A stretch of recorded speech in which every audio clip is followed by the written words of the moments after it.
They thought he was just another face in the crowd, a quiet man, a father trying to protect his family from the harsh eyes of prejudice. But when the cops stormed into his home and dragged his teenage son out without cause, they had no idea they'd just declared war on the wrong man. A man with a past that rode like thunder through the deserts, a man who once wore the patch of the most feared motorcycle brotherhood in America, the Hells Angels.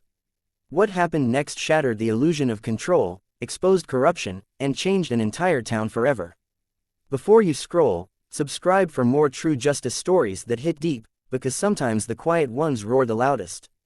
The morning started like any other for Marcus Blackwell, a cup of coffee steaming on the porch, the sound of his daughter Jasmine's laughter mixing with the song of early birds, and the low rumble of his Harley in the driveway, glinting beneath the Texas sun.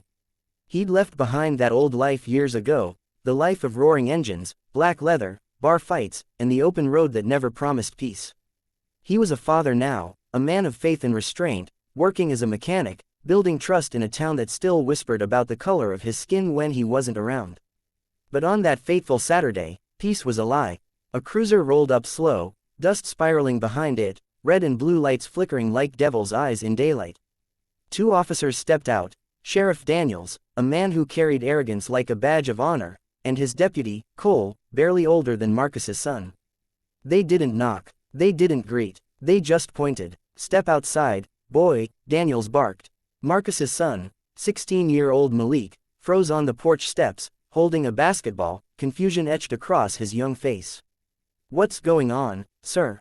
he asked. Daniels sneered. "You fit the description of a suspect. Theft at the gas station." Marcus rose, his coffee cup trembling in his grip. "That's my son," he said. "He's been home all morning." But they didn't care. They grabbed Malik by the arm, shoving him against the squad car. Jasmine screamed. Marcus felt the heat rise in his chest, the same heat he'd fought to bury since the day he swore to walk away from the Angels. "Get your hands off my boy," he said, his voice calm but cold enough to slice steel. Daniels turned, smirking. "Or what, old man? You gonna call your little gang buddies?" That word, gang, struck deep.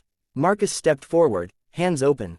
"You're making a mistake." Daniels shoved him back, spitting. "The only mistake is letting your kind think you can talk." That was the moment something inside Marcus cracked. His past wasn't something he bragged about, it was a storm he'd buried under years of good deeds, therapy, and silence. But when he saw his son's face pressed against that cold car, his daughter crying, his wife screaming from the porch, the storm came roaring back.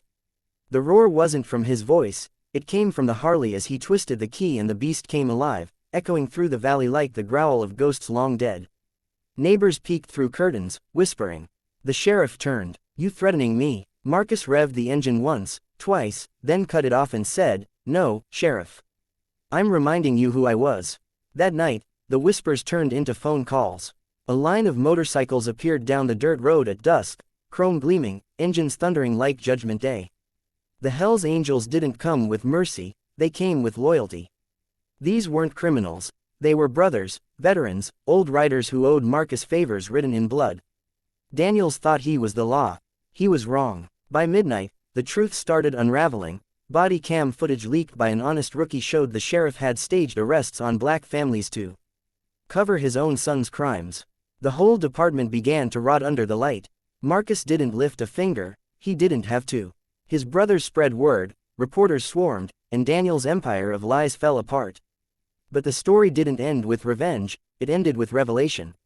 When Malik spoke to the cameras days later, his voice steady, he said, "My dad taught me that power isn't in violence, it's in knowing when to use it." The town learned that strength wears many faces. A man who once rode with outlaws could still become the hero his children needed. Weeks later, Marcus was offered a community award for bravery, but he declined. Instead, he opened a youth center called The Road Forward, helping kids find their own paths instead of falling into hate. Daniels lost his badge and freedom. Cole turned state witness and apologized to the Blackwell family. And the Hells Angels, they rode out the same way they came, in silence, wheels kicking up dust under the setting sun, leaving behind the legend of a man who'd once been feared but was now respected. That night, Marcus sat again on his porch, same cup of coffee, same Harley gleaming.